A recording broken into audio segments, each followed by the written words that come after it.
Assalamualaikum warahmatullahi wabarakatuh. Saya perwakilan dari kelompok 3 untuk mempresentasikan hasil kerja kelompok kami, yaitu protein.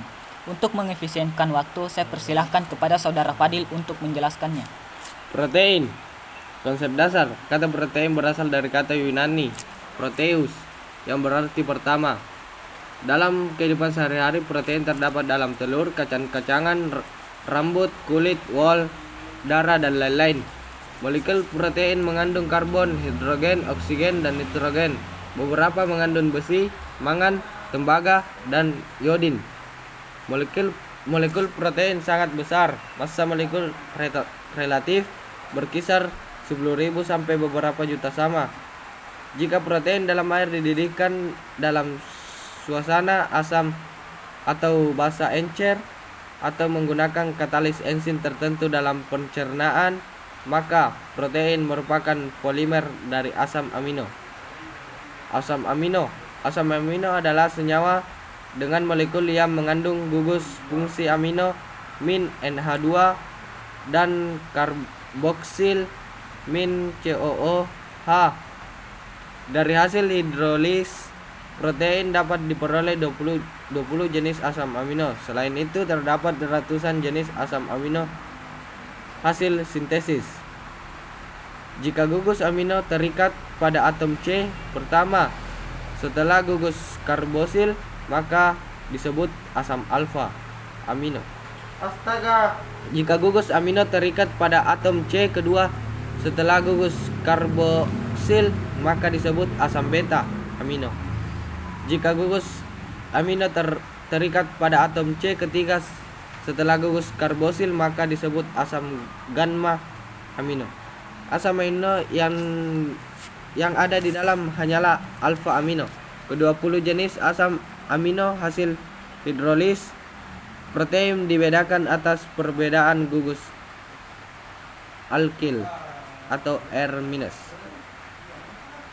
Asam amino esensial dan non esensial. Asam amino esensial adalah asam amino yang tidak dapat disintesis dalam tubuh. Sedangkan asam amino non esensial asam amino yang dapat disintesis dalam tubuh. Sifat amorfeter asam amino. Molekul asam amino mengandung gugus amina min NH2 dan gugus karbosil min COOH, sehingga dalam larutan air asam amino dapat bersifat asam dan dapat bersifat basa. Sifat basa amino ini disebut sifat unfother. Ion sweeter. Gugus amino min NH2 bersifat basa dalam kurung dapat mengikat proton H2+ dan gugus karbosil min COOH bersifat asam dapat memberi proton H+. Oleh karena itu, asam amino dapat menjadi ion bermuatan ganda, yaitu muatan positif dan negatif. Ion asam amino yang bermuatan ganda disebut ion sweeter. Isomer optis dari asam amino. Hampir semua asam amino bersifat optis aktif, dapat memutar bidang cahaya terpolarisasi, kecuali glisina. Hal itu disebabkan molekul asam amino mengandung atom C asimetris, kecuali glisina tidak mempunyai atom C asimetris.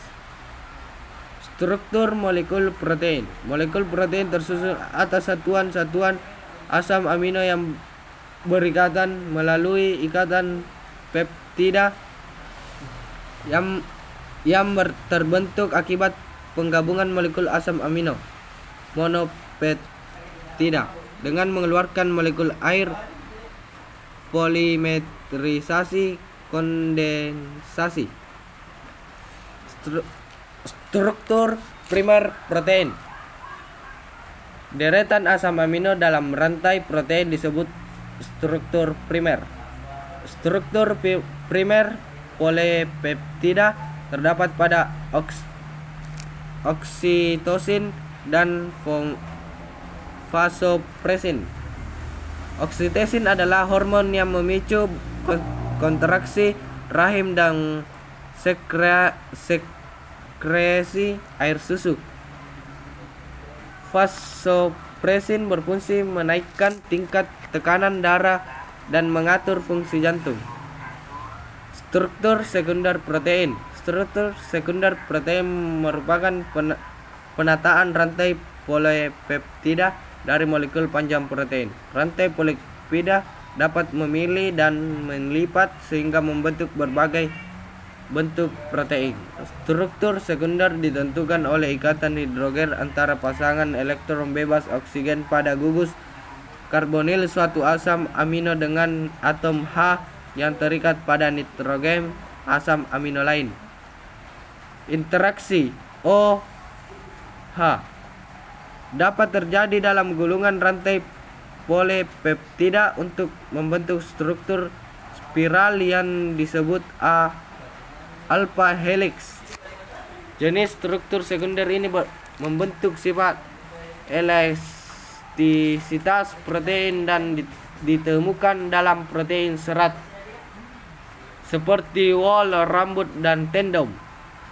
Ikatan hidrogen juga dapat terjadi antara rantai protein yang berbeda menggabungkan kedua dalam suatu penataan yang disebut lembaran terlipat. Struktur ini dapat dalam sutera. Seratnya bersifat fleksibel tapi sangat kuat dan tahan renggangan. Struktur tersier protein. Struktur tersier protein adalah globular yang merupakan bentuk 3 dimensi.